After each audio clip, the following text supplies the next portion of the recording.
Assalamualaikum warahmatullahi wabarakatuh. Alhamdulillahilladzi ja'alal qalama lil kitabah wal kitabah lil qiraah wal qiraah lil ma'rifah wal ma'rifah lil ibadah wal ibadah lillahi ta'ala. Alhamdulillahilladzi hadana lihada wa ma kunna linahtadiya laula an hadanallah. Ashhadu an la ilaha illallah wahdahu la syarika lah. Wa ashhadu anna sayyidana wa nabiyyina Muhammadan abduhu wa rasuluh. Allahumma salli ala sayyidina Muhammad wa ala alihi sayyidina Muhammad. Subhanaka la ilma lana illa ma 'allamtana innaka antal alimul hakim. Rabbana zidna ilman nafi'an warzuqna minka fahman.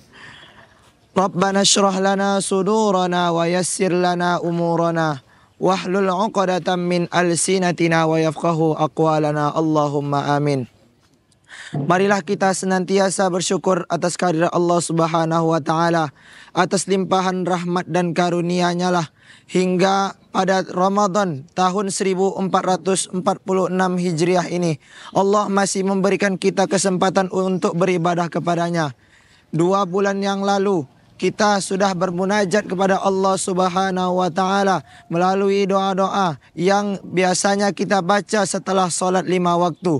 Allahumma barik lana fi Rajab wa Sya'ban wa ballighna Ramadan. Hingga masuk kepada bulan Sya'ban, doa itu berganti menjadi Allahumma barik lana fi Sya'ban wa ballighna Ramadan. Hingga saat ini Allah mengabulkan seluruh permintaan kita menjadi doanya Allahumma barik lana fi syahri Ramadan.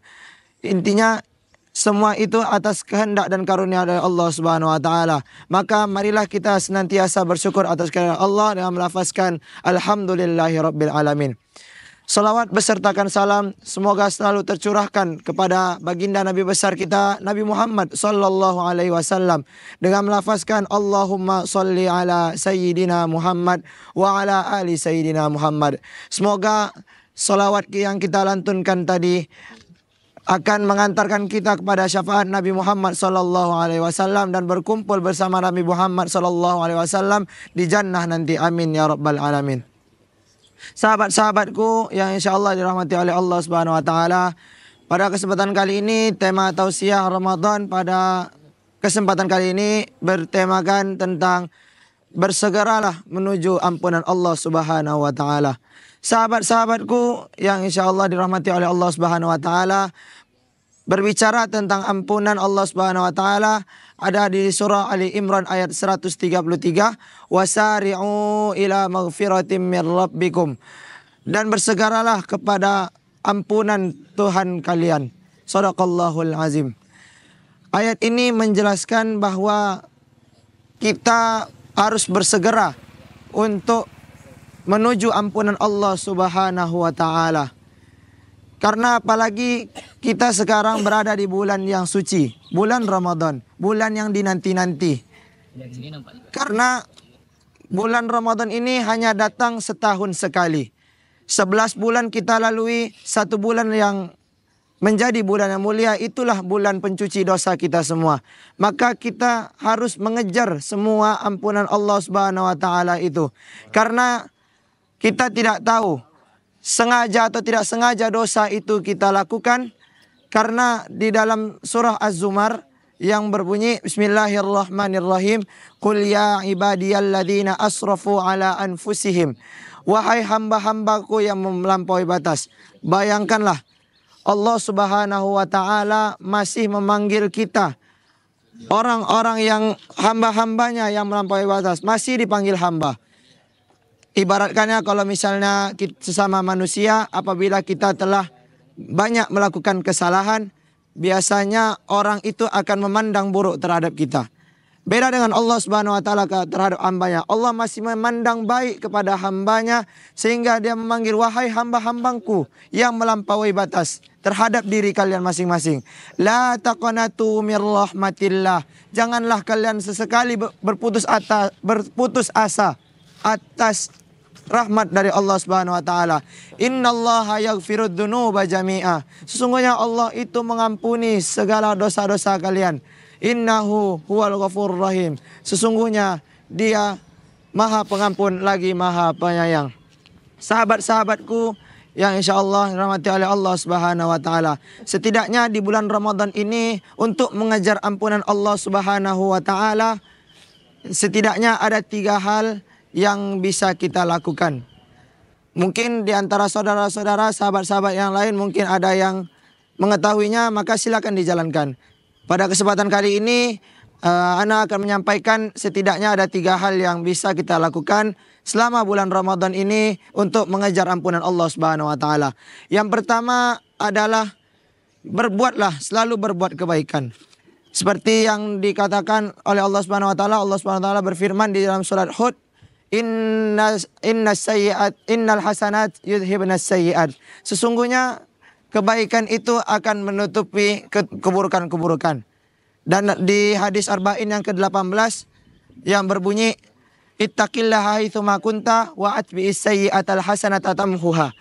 Bertakwalah kepada Allah Subhanahu wa taala dan iringilah setiap keburukan-keburukan itu dengan kebaikan, maka niscaya kebaikan itu akan menutup keburukan kalian.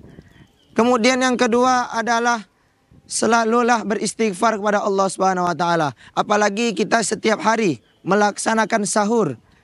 Yang dalam Al-Quran surah Ali Imran dikatakan as-sabirina was-sadiqina wal-qanitin wal-munfiqina wal-mustaghfirina bil ashar. Dan di ayat lain juga dikatakan wabil ashari hum yastaghfirun. Ini menunjukkan ayat bahwa di waktu sahur itu memperbanyak istighfar. Berbanyak istighfar. Karena disitulah mungkin Allah membukakan pintu rahmatnya, pintu pengampunannya kepada kita semua. Kemudian yang terakhir adalah bertaubat nasuha. Apalagi kita di bulan Ramadan, perbanyaklah taubat nasuha terhadap kesalahan-kesalahan yang lalu kita lakukan. Karena di surah At-Tahrim dikatakan Allah Subhanahu wa taala berfirman, ya ayyuhalladzina amanu tubu ilallahi taubatan nasuha. Bertaubatlah kepada Allah Subhanahu wa taala dengan taubatan nasuha. Allah Subhanahu wa taala berfirman di dalam hadis arba'in hadis arba'in yang ke-42 yang berjudul luasnya ampunan Allah. Yang bagaimana artinya dari Anas radhiyallahu anhu, Rasulullah sallallahu alaihi wasallam bersabda, Allah Subhanahu wa taala berfirman, wahai anak Adam, sesungguhnya selama engkau berdoa dan berharap bermunajat bersamaku, aku akan mengampuninya atas dosamu dan aku tidak akan pedulikannya lagi. Wahai anak Adam, seandainya dosamu setinggi langit, kemudian engkau memohon ampun kepadaku, aku akan mengampuninya. Wahai anak Adam, sesungguhnya jika engkau datang kepadaku dengan membawa dosa sepenuh bumi, kemudian engkau bertemu denganku dalam keadaan tidak menyekutukanku dengan sesuatu apapun, sungguh aku akan datang kepadamu dengan ampunan sepenuh bumi pula. Hadis riwayat Tirmizi. Hadis ini menjelaskan bahwa dosa kita insya Allah akan diampuni oleh Allah Subhanahu wa taala. Asal kita tidak syirik kepada Allah Subhanahu wa taala, maka insya Allah kita bermunajat pada Allah Subhanahu wa taala, memperbanyak atas zikir-zikir kita, beristighfar dan bertaubat nasuha, dan memperbanyak berbuat kebaikan. Niscaya insya Allah rahmat Allah akan turun kepada kita dan pengampunannya akan turun kepada kita juga. Mungkin itu saja yang dapat Ana sampaikan dalam kesempatan kali ini. Apabila ada kesalahan kata atau kekurangan, Ana mohon maaf. Kepada Allah kita memohon ampun. Wabillahi taufiq wal hidayah. Wallahu muwaffiq ila aqwamit thoriq. Wassalamualaikum warahmatullahi wabarakatuh.